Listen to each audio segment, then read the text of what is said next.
Let's be, जल्दी से बैठ जाओ, जल्दी से।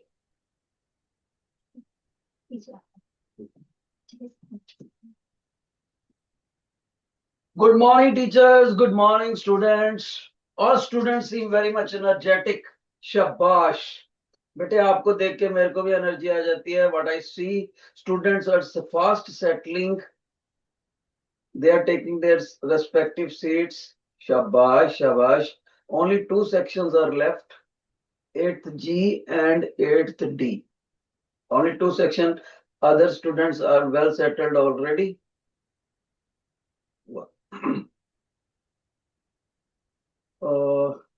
Good job. तो सभी बच्चों का जो फेस है वो कैमरे की तरफ ही है, except two sections. 8th D को कैमरा जब भी आपने फिंगर रेज करनी है तो कैमरे की तरफ करनी है. इसी तरह से 8th एफ जब भी आप किसी क्वेश्चन का आंसर दोगे कैमरे की तरफ करना होता है. यूजुअली आपको आदत होती है क्लास टीचर की तरफ फेस करना, फिंगर रेज करनी, तो उधर से मेरे को दिखती नहीं. Right? Just note down where is the position of the camera in your class. Okay बेटे. तो डियर स्टूडेंट्स, देखें पहले थोड़ा सा रिवीजन करके आपको मैंने कुछ क्वेश्चन लिखे हुए हैं.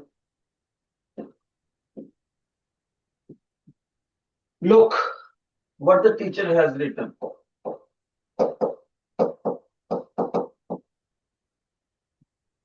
Sometimes a simple question is asked in the examination. Write down पहले. First write down what are the uses of plane mirror. Simple question पूछा जाता है. What are the uses of plane mirror? कौन से plane mirror के uses हो सकते हैं बेटे? देखो, आप कहोगे reflection linked, reflection linked experiments. जब बच्चों को हमने लैब में पढ़ाना होता है तो रिफ्लेक्शन लिंक्ड एक्सपेरिमेंट्स उनको सिखाते हैं. और क्या सकते प्लेन मिरर का बेनिफिट हो सकता है बेटा? Solar cooker. Solar cooker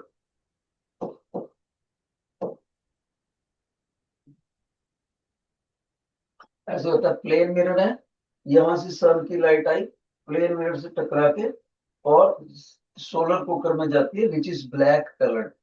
black is the best heat absorbing colour. और वहां पर ग्रीन हाउस इफेक्ट की मदद से हमारी चीजें गर्म हो जाती हैं. राइट? इसी तरह से बेटे क्या, number 3, barber shop. Barber shop, hairdresser में आप गए हो ना, सैलून्स में. राइट? कभी आपने देखा, आपने बाल बाल सेट करा है तो आप उस बार्बर को बोलते हैं कि मेरे को अपने हेड की बैक साइड के बाल दिखाओ. तो वो एक प्लेन मिरर यहाँ रखता है, एक सामने होता है मिरर. तो इस मिरर से उस मिरर में फोटो जाती है, तो आप बोलते हो यस, पीछे से मेरा बाल ठीक है. ठीक है, मल्टीपल यूजेस होते हैं इनके. और कहाँ पर यूज हो सकता है बेटे? आपने देखा एक प्रॉपर इंस्ट्रूमेंट बनाते थे हम, पेरिस्कोप, इसी से बनता है. और एक चीज देखो, कैलेडियोस्कोप. ये भी प्लेन मिरर से ही बनते हैं. कैलेडियोस्कोप कहाँ काम आता है? जो हमारे घरों में फर्श के ऊपर मल्टी कलर डिजाइन बनाते हैं टाइल्स के साथ, या दीवारों पे टाइल्स के साथ बनाते हैं, तो पहले वो कैलेडियोस्कोप से ऐसे बैंगल को हिलाकर अंदर देखते हैं कौन सा उनको कलर एडजस्ट अच्छा लगता है. आजकल इलेक्ट्रॉनिक कैलेडियोस्कोप आ गए हैं. Every time you shake the broken pieces of bangles, they make a different design. और उस अगर आपको वो डिजाइन अच्छा लग गया, आप उसका मेमोरी में डालो, मेमोरी से वो कंप्यूटर में जाएगा, कंप्यूटर से आप उसको टाइल मेकर को भेज सकते हो कि मेरे को इस तरह की टाइल्स दो घर पे, मैंने अपने फर्श पे लगानी है या दीवारों पे लगानी. ओके. पेरिस्कोप आपको बोला था हमारी आर्मी के लिए बहुत यूजफुल है, हमारी नेवी के लिए बहुत यूजफुल है, पुलिस डिपार्टमेंट के लिए बहुत यूजफुल है. और इसी तरह से जो हाई एंड कार्स होती है, बड़े बड़े ब्रांड्स जैसे जैगुआर, ये जैगुआर ब्रांड्स में आपको ड्राइवर को अगर बैक साइड से रियर व्यू मिरर का बेनिफिट लेना है तो उनकी कारों में सिंपल रियर व्यू मिरर ना होकर पेरिस्कोप लगा, बड़े ब्रांड। तो नेक्स्ट क्वेश्चन लिखो बेटे, शाबाश। What are the angles of the mirrors in the periscope? What are the angles in the mirror of periscope? ये हमारा नेक्स्ट क्वेश्चन। कोई बच्चा है जो मेरे को बता सके? अगर यहाँ पर देखो ऐसे था, मैं आपको बताना चाहता हूँ, ये एक पाइप थी और नीचे भी एक पाइप है, फिर यहाँ से भी एक पाइप है, तो पीछे में आप 45. Sir, two और angles are 45 degree and one angle is 90 degree. Very good, 8th E section winner. उस क्लास ने मेरे को आसानी से बताया, सर अगर आप यहाँ पर मिरर लगाओगे ना, आपको पता होना चाहिए, ध्यान से सुनो। सर आपका एंगल नंबर 1 है ना, जिसको आप व्हाइट कलर से शेड कर रहे हो, वो आपका 45 डिग्री, और एंगल नंबर 2 जिसको अभी आप व्हाइट शेड से, व्हाइट कलर से शेड कर रहे हो और आपने डबल लाइन भी लगाई है उसमें, वो भी आपका 45 डिग्री होना चाहिए। और जो थर्ड एंगल बच गया सर, जिसके ऊपर आप येलो कलर से शेड कर रहे हो, that should be right angle, meaning 90 degree. ये 3 एंगल आपको लिखने हैं, तब आपको मार्क्स मिलेंगे। Angles in the periscope. एक और क्वेश्चन लिखो बेटे, what are the possible angles in the device kaleidoscope? What are the possible angles in the device kaleidoscope? Anybody who can answer it? कोई बच्चा? Sir, 60 degree. शाबाश, बहुत अच्छे। ध्यान से सुनो बेटे, ध्यान से सुनो। हमारे पास ना 3 प्लेन मिरर होते हैं, 1 mirror, second plane mirror, third plane mirror. इन तीनों प्लेन मिरर्स को हम इंक्लाइंड रख के ऐसे ट्रायंगल बनाते हैं, और ये इक्वल साइज के होते हैं। इसलिए जब हम इसका फ्रंट से व्यू देखते हैं तो ये इस तरह से होते हैं बेटे, और मिरर्स के shining faces facing each other, इधर polish surface, outside polish surface, outside polish surface, so all shining faces of the mirrors face each other and the mirrors are of equal size, so that means this is an equilateral triangle. Equilateral triangle, everybody knows each angle of the equilateral triangle is 60 degree. If this is alpha, this is alpha, this is alpha, or every alpha angle is equal to 60 degree, right? तो इस तरह से teacher ने, आप note करो, क्या आपने ये तीनों क्वेश्चंस नोट करे बेटे? Teacher has done 1 question, second question with the help of his students, and another question, 3 question. शाबाश। और अगर इस क्लेडियोस्कोप को आप बेटर क्वालिटी का बनाना चाहते हो तो आप प्लेन मिरर की बजाय यहाँ पर क्या यूज करोगे? आप यहाँ पर यूज करोगे प्रिज्म। और ये प्रिज्म प्रिज्म यूज कर सकते हो बेटे आप प्लेन मिरर के लिए।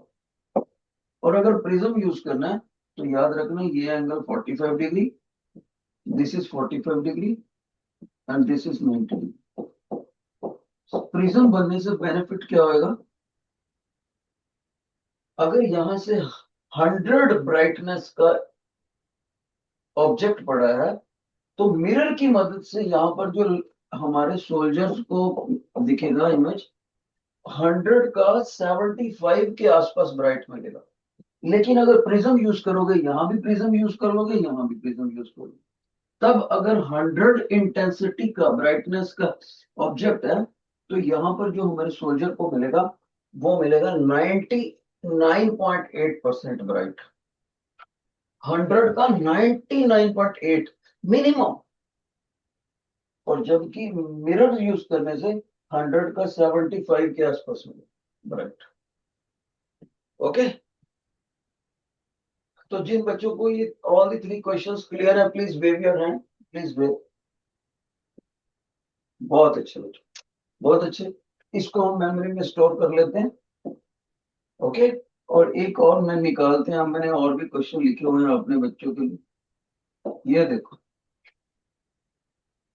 Another question, just see what the teacher is saying. Write down this question. At what angle two mirrors are placed to get infinite number of images? तो ये जो क्वेश्चन है नंबर ऑफ मल्टीपल इमेजेस के लिए, जिसका formula teacher ने बताया था, नंबर ऑफ, बहुत से बच्चे इसको नंबर ऑफ इमेजेस लिख देते हैं, तो ये गलत है बेटे। ये नंबर ऑफ इमेजेस नहीं है फार्मूले में, ये है number of complete images, uncut images. कोई भी इमेज कटा नहीं होना चाहिए। तो उसका क्या फार्मूला सिखाया था टीचर ने बेटे? 360 डिग्री डिवाइडेड बाय थीटा -1, ऐसे बताया था। और इसको अगर समझाना हो तो ये कैसे था, देखो हमारे पास, मेरे से बता दें, कोई बच्चा एब्सेंट हो सकता है last time. You take two inclined mirrors, this is M1, this is M2, and such that their shining faces are each other, and the angle of inclination between them is theta. This is this theta which is written in the formula. For it can be 30 degree, 40 degree, 90 degree, whatever. Okay. Now some person says, if I place some object here, or I myself stand here, how many images will be seen by me? मान लीजिए एक बंदा यहाँ पर खड़ा है, उसको कितने इमेजेस दिखेंगे? कोई बच्चा आप में से कभी दिल्ली गया हो, दिल्ली शहर में अपने देश की कैपिटल है, तो वहां पर मेरे कहने पर एक मंदिर है, उसका नाम है बिरला मंदिर, बिरला मंदिर। तो आप उसको जरूर देख के आना मम्मा के साथ। तो आपको वहां पर मल्टीपल इमेजेस की मदद से अपने हिंदू देवी देवताओं की फोटोज दिखती है, नंबरस।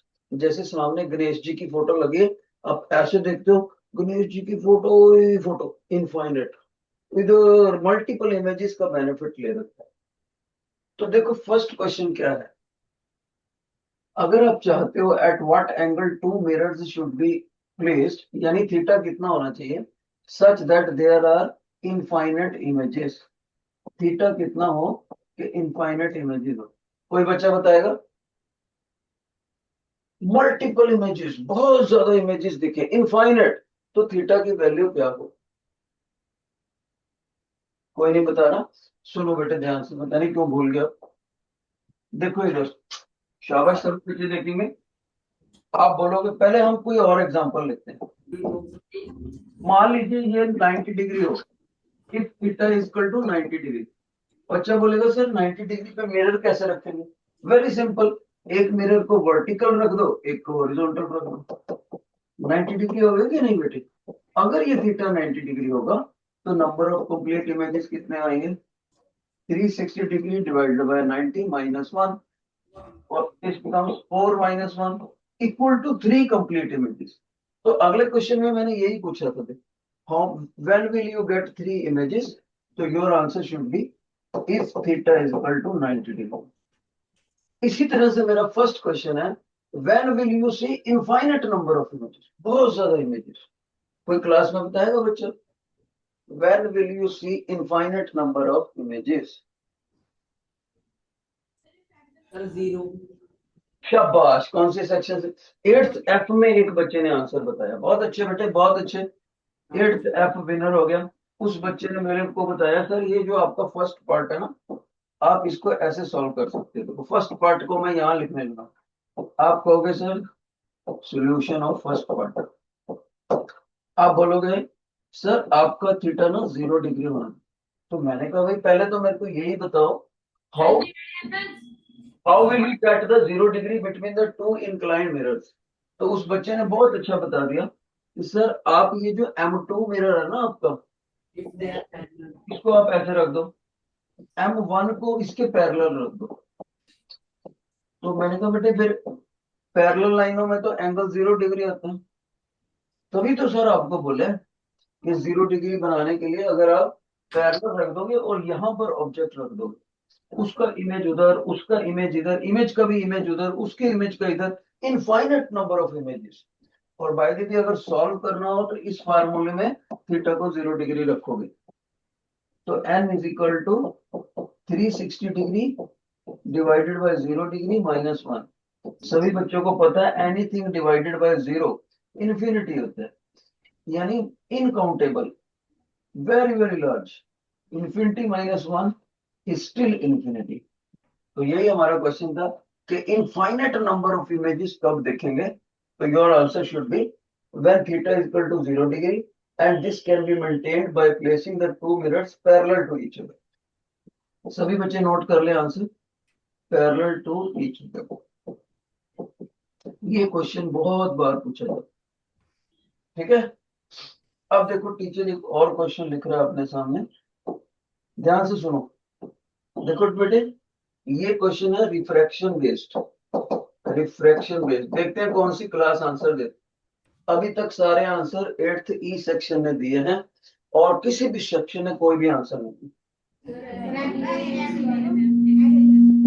8th एफ ने भी दिया था। ओके देखो, ये एयर है बेटे, ये एयर है और ये ऑयल है, और यहां से सोर्स ऑफ लाइट से ये इंसिडेंट रे ऑफ लाइट जा रही है, incident ray of light IR, ठीक है। और ये क्या है, रिफ्रैक्टिंग एज है। इसके एक तरफ एयर है, एक तरफ ऑयल है, दोनों तरफ सेपरेटिंग मीडियम हो तो ऐसी डिमार्केशन लेयर को टेक्निकली पेपर में पूछा जा सकता है, इसका नाम रिफ्रैक्टिंग एज बोलते हैं इसको। अब ये जो व्हाइट लाइन टीचर ने हॉरिजॉन्टली ड्रा करी है, व्हाइट लाइन देखो, इसको बोलते हैं नॉर्मल, नॉर्मल। और ये हो गया हमारा इंसिडेंट रे सच दैट ये एंगल ऑफ इंसिडेंस हो नॉर्मल के साथ। अब देखो बेटे ध्यान से सुनना, क्वेश्चन सुनो। Ray of light is entering from air to oil and after refraction either it will go to A point और बी पॉइंट और सी पॉइंट। कौन सा सही है? इसकी तरफ 8th डी का आंसर गलत हो गया। ए पॉइंट की तरफ या बी की तरफ या सी, आप रिफ्लेक्शन। 8th ई का आंसर गलत हो गया, 8th डी का गलत हो गया। लाइट जाएगी। बी। 8th बी का भी गलत हो गया। सर सी।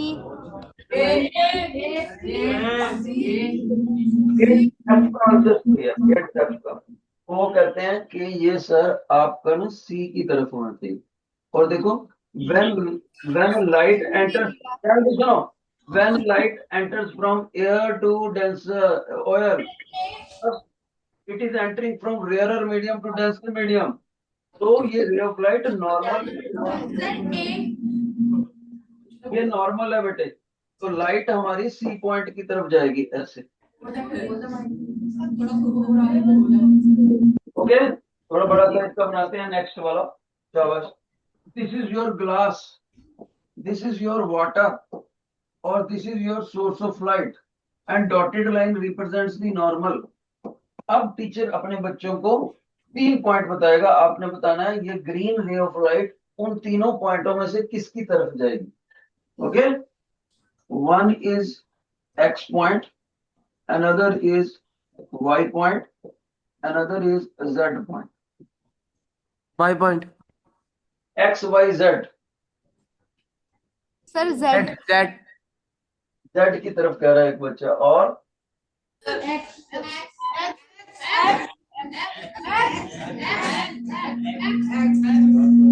करेक्ट है बेटे, 8th थी। और कोई स्कूल जवाब ही नहीं दे रहा, पूरे स्कूल में एक ही सेक्शन ने जवाब दिया, वो भी करेक्ट।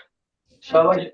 8th के बच्चों को खुशी होगी जान के पूरे स्कूल में कोई भी सेक्शन इसका आंसर नहीं दे रहा। शाबाश। तो 8th ई के लिए स्पेशल शाबाश, एक ही सेक्शन ने जवाब दिया, वो भी सही। अब ध्यान से सुनो बेटे, ग्लास जो होता है वो डेंसर मीडियम है in comparison to water which is rare. और जैसे डेंसर से रेयर में जाती है तो अवे फ्रॉम नॉर्मल हो जाती है। तो नॉर्मल कौन सा? ये डॉटेड लाइन, डॉटेड लाइन से परे को हटना है, इसे अवे को, तो ये एक्स पॉइंट की तरफ चलेगी। ठीक है, तो ये क्वेश्चन आपका वीक था दोनों। देखो इसमें मैंने क्या करा टीचर ने, rare denser, rare to denser towards normal, normal की तरफ झुका देना है। डेंसर टू रेयरर, तो away from normal, away from normal. इस चीज को मैं अपने बच्चों को बड़े साइज में बना के दिखाता हूं। ध्यान से सुनो सभी बच्चे, योर अटेंशन। इस तरफ क्या कर रहा है teacher, rarer to denser. Example दे सकते हो, जैसे एयर टू वाटर, ग्लास कर लो, चलो एयर टू ग्लास लो, और यहां पर मैंने नॉर्मल ड्रा कर दिया पॉइंट ऑफ इंसिडेंस पे, पॉइंट ऑफ इंसिडेंस पे नॉर्मल। कैसे कह सकता हूँ नॉर्मल है, because it is making 90 degree. अब देखो ray of light, ray of light यहां पर हिट करगी, यहां से straight line, ray of light is hitting in the straight line at point P. Okay, थोड़ा सा let me make it once again, क्योंकि बिल्कुल स्ट्रेट होनी चाहिए। इसमें जरा सा भी आपका बेंड आ गया तो आपको मार्क्स नहीं मिले। ओहो,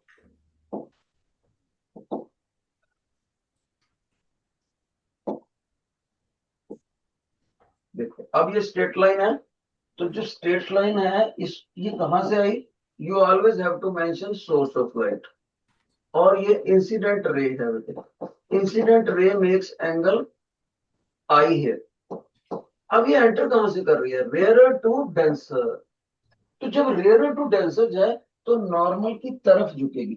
ये भी तो नॉर्मल है, देखो 90 डिग्री का एंगल बन रहा है, सेम नॉर्मल। तो ये अपना ओरिजिनल डायरेक्शन को छोड़कर, ये ओरिजिनल डायरेक्शन इसको छोड़कर नॉर्मल की तरफ डेविएट हो जाएगी। ये ओरिजिनल डायरेक्शन उधर जाएगी नहीं, ये जाएगी जिस तरफ टीचर ने ग्रीन कलर की लाइट दिखाई है उधर को जाएगी। This is known as reflection. Okay, इस पर्टिकुलर एंगल को क्या बोलते हैं, एंगल ऑफ रिफ्लेक्शन। सभी बच्चों ने याद रखना है, जब लाइट रेयरर टू डेंसर जाए, रेयरर टू डेंसर, तो angle of incidence angle of refraction से ग्रेटर होता है। नोट करो, when ray of light enters from rarer to denser, तो लाइट तो हमारा एंगल ऑफ इंसिडेंस ग्रेटर होता है एंगल ऑफ रिफ्रैक्शन। देखिए किसी बच्चे की अच्छी नॉलेज है, कोई बच्चा बताएगा कि ये जो एक्सपेक्टेड पाथ था ना डॉटेड, कोई नॉन साइंस पर्सन होता वो तो सोचता लाइट इधर ही जाएगी स्ट्रेट लाइन में, वो तो इधर सोचेगी। तो एक्सपेक्टेड पाथ से, वंस अगेन बेटे, सर कोई भी बच्चा मानेगा कि सर अगर यहाँ सारी जगह पर एयर ही होती तो लाइट इधर को चलेगी होती। तो ये जो डॉटेड पाथ है और ये जो असली वाला पाथ है, डॉटेड पाथ है, और ये जो एक कौन सा बताया हुआ टीचर ने ग्रीन कलर वाला असली पाथ, इन दोनों के बीच में ये जो एंगल होता है, क्या बात, इसको बोलते हैं एंगल ऑफ डेविएशन। डेल्टा से लिखते हैं, सभी बच्चे नोट कर लें, delta is equal to angle of deviation. और सभी बच्चों ने याद रखना है, जब भी लाइट रेयरर टू डेंसर में आएगी, जैसे कि टीचर ने बताया, तब एंगल ऑफ रिफ्रैक्शन में डेल्टा को ऐड कर दें, दोनों को ऐड कर दें, तो एंगल ऑफ इंसिडेंस बन जाएगा। कोई बच्चा मेरे से पूछता है सर कैसे बनेगा, प्रूफ क्या है, तो उस बच्चे को बोलते हैं हम, बेटे इन दोनों को ऐड करके देखो, आर और डेल्टा को। तो बच्चा बोलता है सर फिर वही एंगल बन जाएगा व्हाइट कलर वाला जिसको आप शेडेड कर रहे हो, जिस एंगल को आप शेडेड कर रहे हो व्हाइट कलर वाले को, वही तो इन दोनों एंगल्स का टोटल है। एंगल आर प्लस डेल्टा को ऐड करोगे तो ये बनेगा। लेकिन फिर मैं उस बच्चे को बोलूंगा कि जो मैंने व्हाइट कलर का शेडेड एंगल करा है, तो क्या वो येलो कलर के शेडेड एंगल के बराबर नहीं है, वर्टिकली अपोजिट एंगल्स क्या बराबर नहीं होते।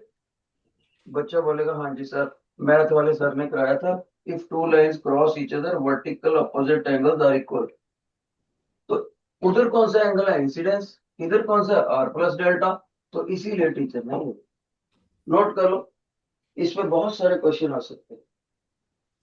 अब हम रिवर्स करते हैं, सपोज करो इधर हमारा रेयर मीडियम है, इधर डेंसर मीडियम है, लाइक ऊपर वाटर है, नीचे ग्लास है। अब रे ऑफ लाइट हम ये थ्रो करें, ओके, और ये सोर्स ऑफ लाइट है। जिस जगह पर रे ऑफ लाइट थ्रो करी उस पॉइंट को भी always call point of incidence, और हमने यहां पर नॉर्मल ड्रॉ कर, ठीक है। अब ध्यान से सुनो बेटे, नॉर्मल कैसे कर सकते हैं, because it is 90 degree making angle. Normal जब भी लाइट डेंसर से रेयर में जाए तो ये अपने असली रास्ते को छोड़ देती है। असली रास्ता कौन सा होना चाहिए था? सभी बच्चे कहेंगे सर ये जो आप डॉटेड लाइन लगा रहे हो ना व्हाइट वाली, ये expected same straight line path होता, पर रिफ्रैक्शन प्रोसेस की वजह से ये व्हाइट डॉटेड पाथ को ना फॉलो करके ये तो ग्रीन कलर को फॉलो करेगी, ग्रीन कलर वाले पाथ। कलर मैं जानबूझकर अलग कर रहा हूं ताकि सिर्फ डिस्टिंक्शन हो जाए। इसका मतलब ये नहीं है कि पीले रंग की लाइट फेंकोगे तो हरे रंग की बन जाएगी, ऐसा कुछ नहीं। Just for the making you visibility better. तो ये होगी हमारी रिफ्रैक्टेड रे, ये हो गया इंसिडेंट रे। और इसमें कोई बच्चा बताएगा ये कौन सा एंगल है? एनीबॉडी? पिंक कलर है जी, एंगल ऑफ Incident. ना ना ना बेटे, Sir, angle of delta. ना ना, एंगल ऑफ इंसिडेंस नॉर्मल के साथ होता है। एंगल ऑफ इंसिडेंस ये है जो, Angle of glass. सुनो, जो लाइन दोनों मीडियम्स को सेपरेट करती है उसको बोलते हैं रिफ्रैक्टिंग एज। ये तो पता ही है, आप लोग को बताया मैंने। और हमारी इंसिडेंट लाइट ने रिफ्रैक्टिंग एज के साथ जो एंगल बनाया उसको एक सेक्शन में सही बताया, 8th F में, एंगल ऑफ ग्लास बोलते हैं। नोट कर लो, G is known as angle of glass. तो कोई बच्चा बोलता है सर आप पिछले फिगर में भी एंगल ऑफ ग्लास बना सकते थे यहाँ पर। बिल्कुल, ये बना सकते हैं एंगल ऑफ ग्लास। तो कोई बच्चा बोलता है सर एंगल ऑफ ग्लास और एंगल ऑफ इंसिडेंस में क्या रिलेशन है? ये रिलेशन है, angle of incidence plus angle of glass always there total 90 degree. और यही वाली चीज आपको इधर भी लिखनी पड़ेगी, angle of incidence plus angle of glass 90 degree. ये दोनों टाइप्स की रिफ्रैक्शन है। अभी मैंने आपको कुछ और भी समझाना है। कौन सा? ये जो येलो कलर वाला एंगल टीचर बना रहे हैं रिफ्रैक्टेड रे का नॉर्मल के साथ, इसको बोलते हैं R, angle of refraction. Okay, इसको आई डैश बोल देते हैं, इसको आर डैश बोल। और एक टीचर व्हाइट कलर से एंगल बना रहे हैं उसको बोलते हैं angle of deviation, delta. Math के जैसे 8 लिखते हैं ना वैसे है इसका सिंबल। और इसमें जब लाइट, ध्यान से सुनना, जब लाइट डेंसर से रेयर में जाए तो यहां पर जो रिलेशन में आपने प्लस याद करा हुआ है ना, प्लस, उसको माइनस कर दो। तो angle of incidence dash is equal to angle of refraction minus angle of deviation. Note कर लो, जब डेंसर से रेयर में जाए तो ऐसे, और जब रेयर से डेंसर में आए तो ऐसे। नोट कर लो बेटे, फिर आपके क्वेश्चन नहीं होने वरना फाइनल एग्जाम में। सभी बच्चों ने याद रखना है, जिसको टीचर ने एंगल ऑफ डेविएशन बोला, चाहे इधर चाहे उधर, चाहे डेल्टा जिसको बोला, चाहे ये वाली बात चाहे ये वाली बात, जितना ये ज्यादा होगा डेल्टा की वैल्यू उतना हम बोलते हैं रिफ्रैक्शन ज्यादा हो।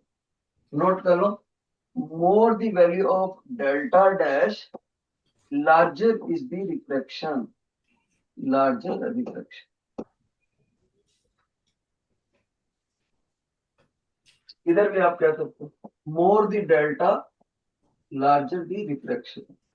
अब कोई बच्चा बोलता है सर हमें कैसे पता लगेगा डेल्टा ज्यादा होएगा कि कम होएगा? उसका भी सुन लो मेथड। डेल्टा कब ज्यादा होता है? कोई भी पूरे स्कूल में कोई बच्चा बता सकता है डेल्टा कब ज्यादा होएगा एंगल ऑफ, कोई भी ओपन चैलेंज देख, वो बेस्ट बच्चा होएगा स्कूल में जो बता। हमें कैसे पता लगेगा? पहले ही एक्सपेरिमेंट करने से पहले ही कि delta, Answer to rare and medium. नहीं बेटे, डेंसर टू रेयर, मैं ये कह रहा हूं चाहे डेल्टा डैश बोल दो चाहे डेल्टा, इसकी वैल्यू ज्यादा होएगी या कम होएगी, ये कैसे पता लगे?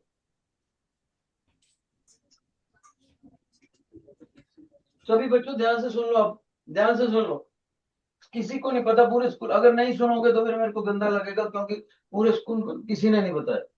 देखो आप कहोगे सर हम ना वेलोसिटी ऑफ लाइट निकालेंगे रेयरर मीडियम, मैंने कहा ठीक है, और आप कहोगे सर रेयरर में हमेशा ज्यादा होती है, और फिर आप वेलोसिटी ऑफ लाइट फिर से निकालोगे सर डेंसर मीडियम, उसमें कम होती है। तो इन दोनों वेलोसिटीज का आप डिफरेंस करोगे सर, ये कर दिया आपने, माइनस कर दिया, इन दोनों वेलोसिटी का डिफरेंस करके जितना चेंज इन वेलोसिटी ज्यादा आएगा, चेंज वेलोसिटी मतलब के टीचर क्या कह रहा है, डेल्टा वी, डेल्टा मैंने होता है चेंज, ये भी डेल्टा होता है, ये कैपिटल डेल्टा होता है, ये small delta, change in velocity between rarer medium and denser medium, जितना ये डिफरेंस ज्यादा होएगा बेटे, सभी बच्चे नोट कर लो, जितना डेल्टा वी ज्यादा होएगा उतना ही ये डेल्टा ज्यादा होएगा, और उतना ही रिफ्रैक्शन भी ज्यादा। सभी बच्चे नोट कर लो, लिखो मैं लिखाता हूं, मोर is the difference between the velocities of light in rarer and denser medium, फिर से सुनो, मोर is the difference, more is the difference between velocity of light in rarer medium and velocity of light in denser medium, between velocity of light in rarer medium and velocity of light in denser medium, comma, larger will be the refraction, larger will be the refraction and larger will be angle of deviation, and larger will be angle of deviation. Triangle B से क्या बना? देखो teacher ने, मैं इसको erase करता हूँ, teacher ने मोटे तौर पर ये बोला है कि जितना चेंज इन वेलोसिटी ज्यादा होगा उतना ही एंगल ऑफ डेविएशन ज्यादा होगा, उतना ही रिफ्रैक्शन ज्यादा, ये बताया बस टीचर। और कर लो, more is the change in velocity, और डेल्टा वी की अपनी वैल्यू क्या है, velocity of light in rare medium जो कि हमेशा ज्यादा होती है, minus velocity of light in denser medium जो कि हमेशा कम होती है, इनका डिफरेंस। और बहुत से बच्चों को तो रेयरर और डेंसर मीडियम का डेफिनेशन नहीं पता होता, बच्चे ये सोचते हैं रेयरर मीडियम वो जिसकी डेंसिटी लो होती है, एक फार्मूला होता है ना जूनियर क्लासेस में, सुन लो आप फिर गलत मलत याद कर लेते हो, density is equal to mass upon volume होता है। 8th F के students please don't make the noise. Excuse me, sir. Sir ये हमारे सिलेबस में नहीं है। सिलेबस में है, तुमने पढ़ा ही नहीं है तरीके से, बोल मैंने उनको बोलो कि आप दोबारा पढ़ो।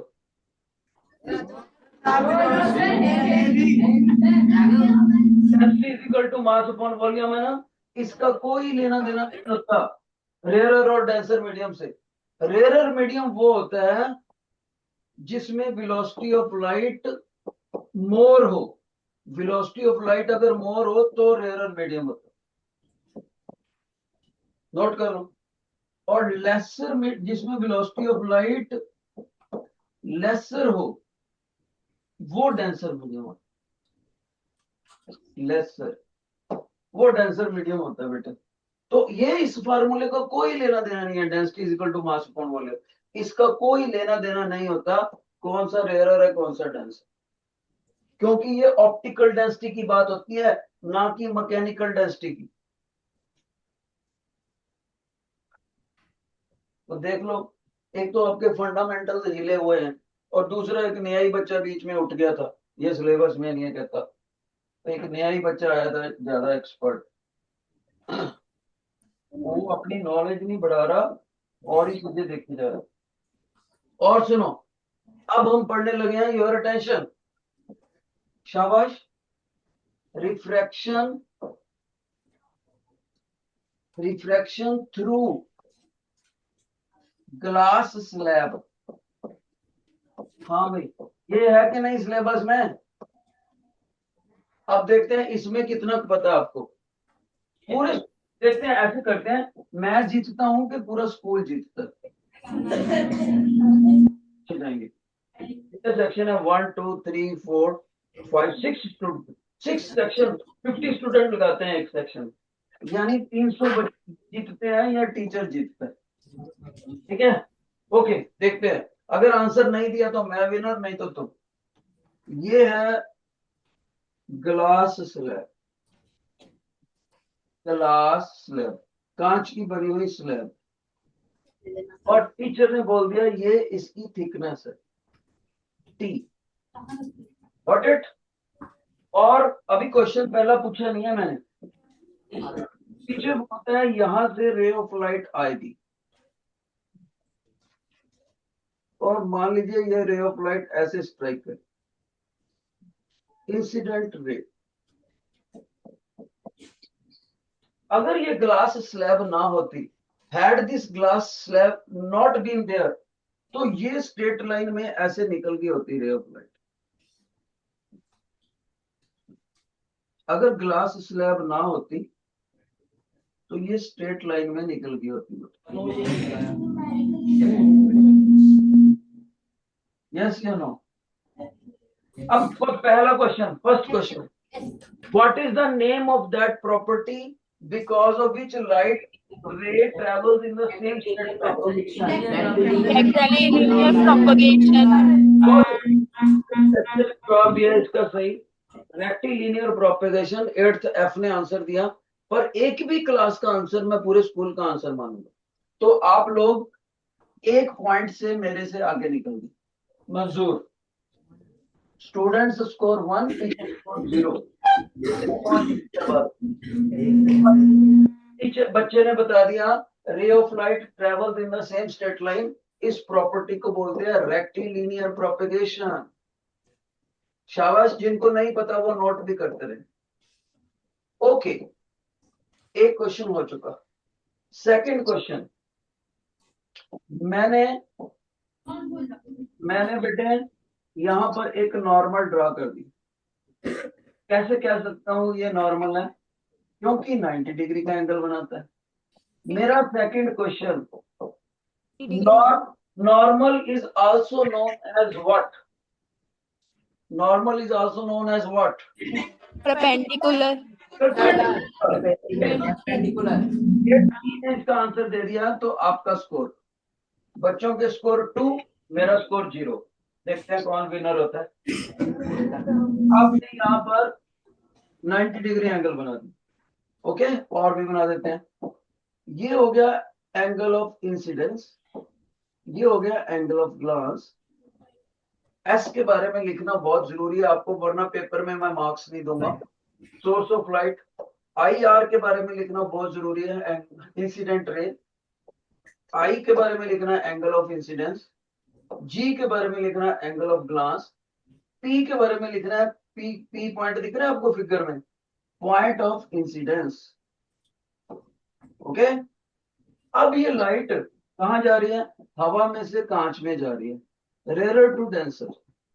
इसका मतलब ये टुवर्ड्स नॉर्मल बेंड हो जाएगी। टुवर्ड्स नॉर्मल बेंड कर देते हैं हम इसको, इधर से इधर को डेविएशन। ये गॉट इट? तो ये वाली लाइट को हम बोलते हैं R R, refracted ray. Refracted ray, okay. अब इसमें कुछ एंगल मेंशन करते हैं टीचर, इसको बोलते हैं एंगल ऑफ डेविएशन, डेल्टा। इसको बोलेंगे ग्रीन वाले एंगल को एंगल ऑफ रिफ्रैक्शन। ओके, अब आगे सुनो। अब लाइट यहां स्ट्राइक करा, now it is entering from denser medium to rarer. इसका मतलब यहां पर एक और पॉइंट बना रहे हैं teacher, P dash. P dash को बोलना चाहिए second angle of second point of incidence, second point of incidence. अब यहाँ पर टीचर फिर से एक नॉर्मल ड्रा करते हैं। मान लीजिए इस पर मैं नॉर्मल ड्रा करा ब्राउन कलर का, जो कि आपको दिख ही रहा है, इसको परपेंडिकुलर भी बोल सकते हैं, 90 डिग्री लग रहा है। सभी बच्चों को पता है ये डेंसर से रेयरर में जा रही है। ओके, अब लाइट अवे फ्रॉम नॉर्मल जाएगी, अवे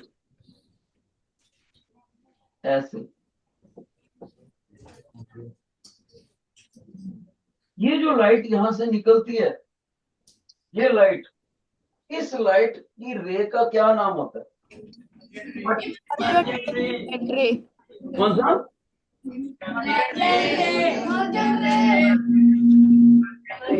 इसका नाम भी आपने सही बताया, शाबाश, आपका स्कोर, आपका स्कोर। इमर्जेंट रे, इसको बोलते हैं इमर्जेंट रे। कौन बच्चा मेरे को बताएगा जिस एंगल को मैं ट्रिपल लाइन से कवर कर, ट्रिपल लाइन से, इसका नाम? Angle of emergence. बहुत अच्छे, इसको बोलना है आपने एंगल ऑफ इमरजेंस। ये सारा हम क्या डिस्कस कर रहे हैं? रे डायग्राम, रे डायग्राम बना रहे हैं reflection through glass slab. Next point, कौन बच्चा बताएगा डॉटेड लाइन और इमर्जेंट लाइन? ये डॉटेड लाइन को क्या बोलते हैं? एक्सपेक्टेड।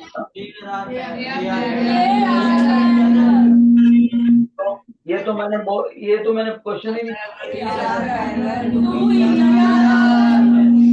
बेटे इस तरह से नॉइज करनी है तो मैं माइक ऑफ करके पढ़ाऊंगा। पैरेलल तो मैंने पूछा ही नहीं, मैंने ये क्वेश्चन ही नहीं डाला। ये दोनों पैरेलल होती है, मैं खुद ही बता रहा हूँ। मेरा क्वेश्चन ये है कि इन दोनों पैरेलल लाइन के बीच में ये जो परपेंडिकुलर गैप होता है, इतना साइड वाइज शिफ्ट होगी परपेंडिकुलर गैप, इस परपेंडिकुलर गैप को क्या नाम दिया जाता है? Lateral shift.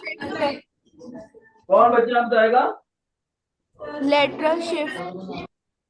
कौन? एक सेक्शन 8th डी ने कमाल कर दिया भाई, मेरे को बिल्कुल उम्मीद नहीं थी ये बताओगे।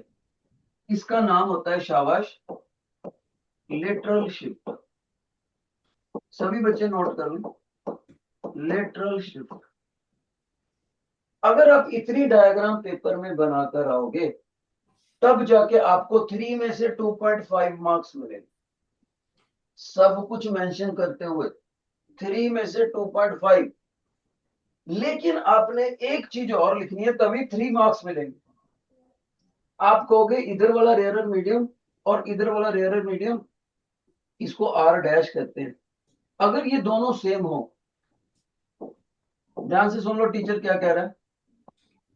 अगर ऊपर वाला रेयरर मीडियम, कांच स्लैब के ऊपर वाला और कांच स्लैब के नीचे वाला रेयरर मीडियम बराबर हो, देन सेम हो, जैसे ये कांच है और मान लो इधर एयर है और मान लो इधर भी एयर है, तो देन एक खास रिलेशनशिप सामने आता है।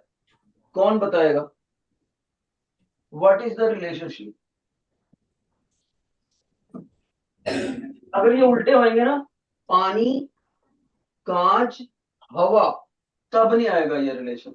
लेकिन ऐसे होएगा हवा, कांच, हवा, तो आएगा वाटर, ग्लास, वाटर, तब आएगा। If upper rarer medium and lower rarer medium are the same, then there is one relationship. कौन बच्चा बताएगा?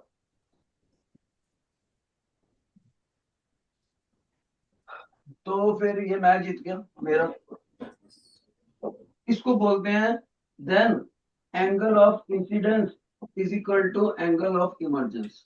नोट कर लो, angle of incidence is equal to angle of emergence. अगर ये दोनों मीडियम अलग अलग होंगे, यहां मैं अनइक्वल कर दूं तो यहां भी अनइक्वल आ जाएगा।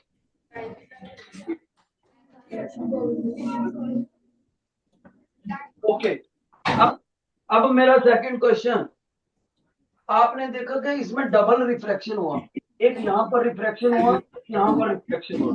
सभी बच्चे माय क्वेश्चन, जो रिफ्रैक्शन होता है ना, रिफ्रैक्शन, उसके होने के टू रीजंस होते हैं, टू रीजंस। रिफ्रैक्शन के होने के दो कारण होते हैं। कौन बच्चा क्लास में अगर दोनों रीजन बता दोगे तो आपका स्कोर, नहीं तो मेरा। What are the two reasons because of which refraction occurs?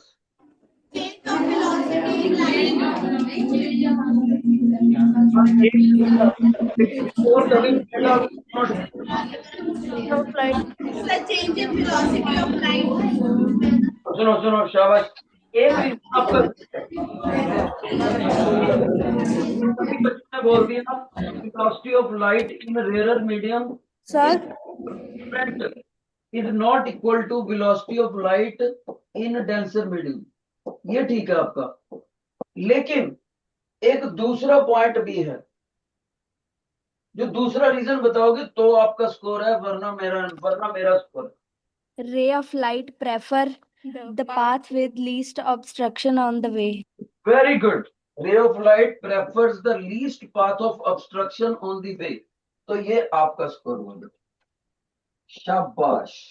तो आपने तो टीचर को बहुत बुरी तरह हरा दिया बेटे। स्टूडेंट्स आर दी विन, 1 2 3 4 1, और स्टूडेंट्स विंस। टीचर हार गया यहाँ पर 4:1 के स्कोर में। यानी अगर आपके 100 मार्क्स तो मेरे सिर्फ 25। Very good, clapping for the student. बहुत अच्छे, स्टूडेंट जीत गए और टीचर हार गए। Very nice. और समझदार बच्चे ने इसको नीट एंड क्लीन बना लिया। ओके, एक बार फिर से ऐसे कंपटीशन खेलते हैं, टीचर वर्सेस स्टूडेंट। नेक्स्ट देखते हैं उसमें मैं जीतता हूं क्या। Next. Sir, time is over. ओए होए, एक तो ये आपका ना टाइम ओवर करता है। अगर ये टाइम ना हो तो मैं आपको इतनी बढ़िया नॉलेज बना दूं कि आप खुश हो जाओ। आप सारे बच्चे असाइनमेंट करके आओगे तो हम थोड़ा बहुत आगे पढ़ेंगे। आगे प्रिज्म का We don't get assignment. Assignment ही नहीं मिली, आज ही भेज देते हैं। ठीक, आपके स्कूल में तो आ गई है, वैसे आपको डिस्ट्रीब्यूट नहीं हुई।